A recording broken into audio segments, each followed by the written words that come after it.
Hello, my name is Claire, and I'm going to be telling you the origin story of the Fisher constellation, which is better known in our society as the Big Dipper constellation. So before I start, I'm curious what knowledge you have about the Big Dipper constellation and like if you know anything about it or not. It's okay if you don't know anything. I don't think that I know anything.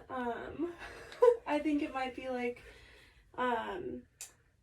maybe like an indigenous story, but I'm not totally sure. Yeah, so the Big Dipper, like Ursa Major, is the Greek version, but it's the same constellation, which is interesting, as the Fisher constellation, which is the one I'll be telling you about.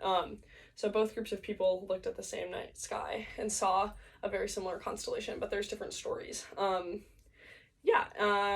this is the origin story of the Fisher constellation, called When Fisher Went to the Sky World. So it starts with the Fisher and all his little animal friends are trying to find food, but they can't because it's all really snowy and it's all still super icy, even though it should be spring already.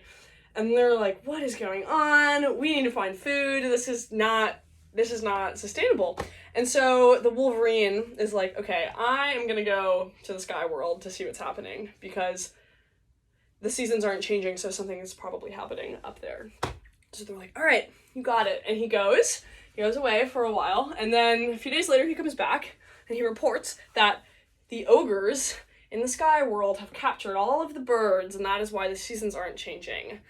And Fisher is like, well, who are these ogres? And the Wolverine says they're the meanest, most cruel beasts out there, and the ogre has his brothers guarding the birds.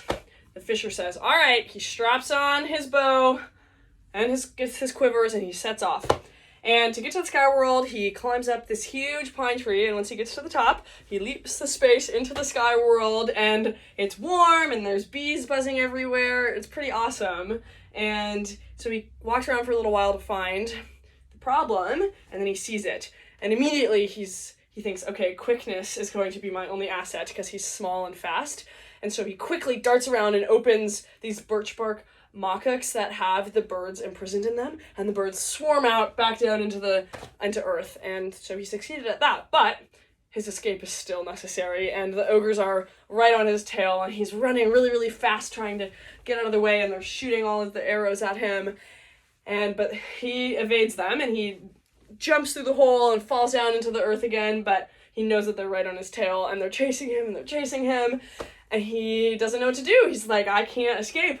So he thinks, okay, well, maybe if I climb all the way back up the tree and jump back into the sky world, I'll trick them, and then I can jump back down into the earth. And he's climbing, he's going really, really fast, and there's arrows whizzing by him, and as he makes the leap into the sky world, the arrow finds its mark on his tail as he's jumping north, and there he stays to that day, rotating around his tail, which is why you can see it throughout all of the tail is where the North Star, as you would know it is, and so it rotates around the tail.